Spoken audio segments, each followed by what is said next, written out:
Now to some breaking developments in the attack on House Speaker Nancy Pelosi's husband, Paul Pelosi. The alleged attackers expected to appear in court early next week, where he will face attempted homicide charges. Investigators have not revealed a motive, but they describe the attack as intentional and targeted. They're also looking into a series of extreme political blog posts in connection to that suspect. In the wake of the attack, dozens of lawmakers from both sides of the aisle are speaking out to condemn the violent act, including Vice President Kamala Harris.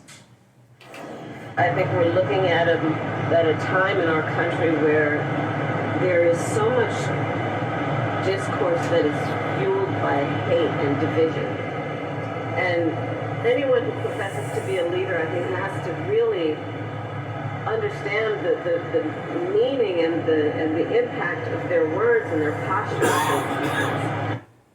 Joining me now is MSNBC political analyst Robert Gibbs, former White House press secretary under President Obama. Always good to have you, my friend. Let's get into this here, because the assault on Paul Pelosi is renewing attention to the disturbing rise in violent threats to lawmakers.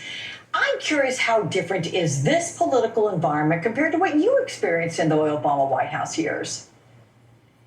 Yeah, it's a great question, Alex. I mean, obviously, the very end of my tenure in the White House, Gabby Giffords, the wife of Senator Mark Kelly, was shot at a grocery store outside of Tucson. So, we've been dealing with hate-filled discourse, as the vice president talked about, and the manifestation of violence for quite some time. But I will say, talking to former colleagues who worked in the White House in the last 2 years, I think the threat level that they've received is exponentially larger than the threat level that many of us underwent, even though I had an alarm system by the Secret Service put inside of my house when I became press secretary. So I think we've seen this just exponential growth in this hate-filled rhetoric, this nod to it being okay to use violence to get what you want politically. I think that is.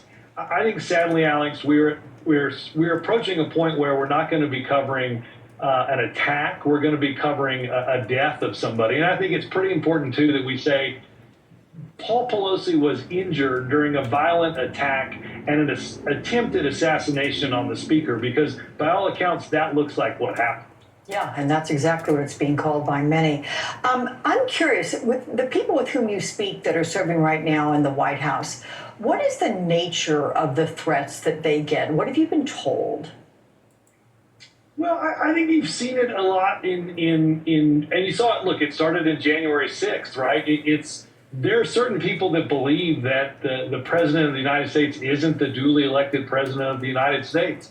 Some QAnon supporters believe that Donald Trump's going to be reinstated. And so you have people that are, they're getting this over and over and over inside of their social networks and inside their friend networks. And I think what it is doing is just putting people that are serving, whether it's in the White House, whether it's in Congress, in increasing harm's way. And I think when Congress comes back after this election, one of the big things they're going to have to do in December in a lame duck session is approve appropriations essentially for the year. And I think legislative branch appropriations, which is the bill that deals with Congress, is going to have to include a much heftier increase in security for members of Congress. There's no way around it. I mean, we're covering the Paul Pelosi attack and the attempted assassination on Nancy Pelosi, but understand, just yesterday, a 22-year-old Pennsylvania man pled guilty to threatening to kill Eric Swalwell, right, a congressman from California. So this isn't an isolated incident, unfortunately. No, and I think about QAnon and all the beliefs out there. Remember the one where they thought JFK Jr. was coming back to run as Donald Trump's running mate in 2020? I mean, a lot of it is absolutely certifiable. Well, let's move on to the former President Obama, of course, out on the campaign trail. He is going to be out there with the first-term inauguration. Since the first-term inauguration, he's out on that campaign. And I know that you worked on that. You were on the Senate campaign as well. How does he approach a competitive race and campaign? And I'm sorry about my calendar on part of that question, but to the point, you've been there with him forever. So give me a sense of how he approaches it. Well, look, I think having him out there on the trail, first of all, is enormously important. He's probably the most popular Democratic official in the country. First and foremost, that's important. We're at that point in the campaign where it's about getting out your voters. Look, I was in the White House in 2010 during what the president affectionately called several days later the shellacking. 2014 was also not a good midterm for President Obama. He knows acutely what happens when you go into a midterm election with a Democratic base that isn't energized. And I think having him out there getting voters energized is tremendously important. Georgia yesterday, Michigan today, important governor's race and House races. He'll be in other places like Wisconsin as well, making sure Democratic voters and voters for Democratic candidates get out and vote. Your previous segment talked about early votes starting. In Georgia, it's been going on for a while. In New York and other places, it's just beginning. It's not really election day anymore. It's election week or election month, and it's important to get the base energized. So how much of an impact can Obama have campaigning for these candidates in the tight races? I mean, how do you define the Obama factor? And is it all about getting out the vote? I mean, do you think he changes minds, or do you think he says, get out and do it on election day or early?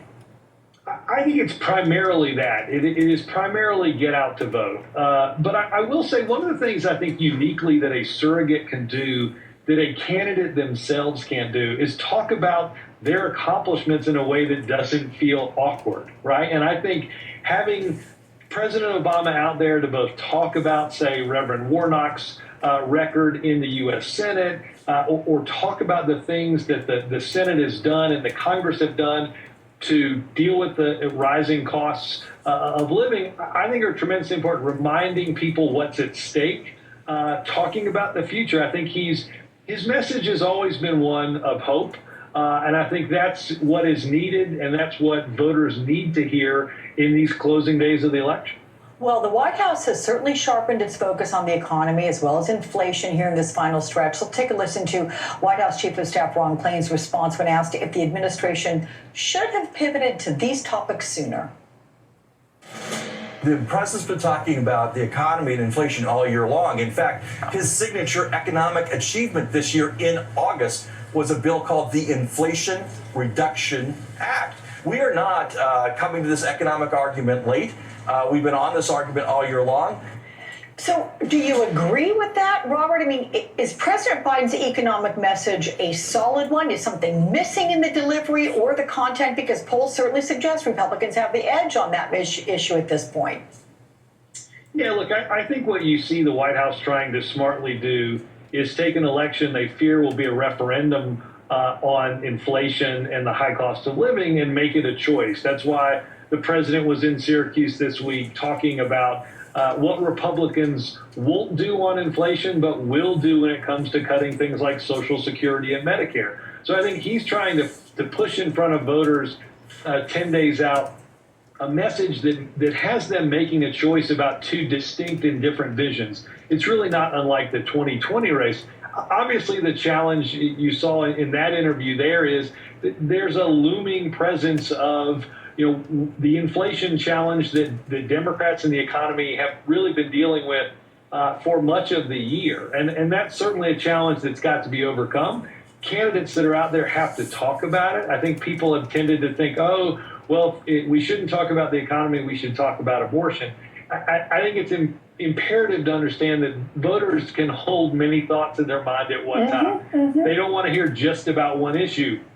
They're reminded of the importance of abortion, even as they're going to the grocery store and buying milk and bread. So it's important, and I think good campaigns have been talking about these issues for a while. If you're in charge of the campaign and you say, hey, there's one more message we need to get out there to put us over the top, do you have one?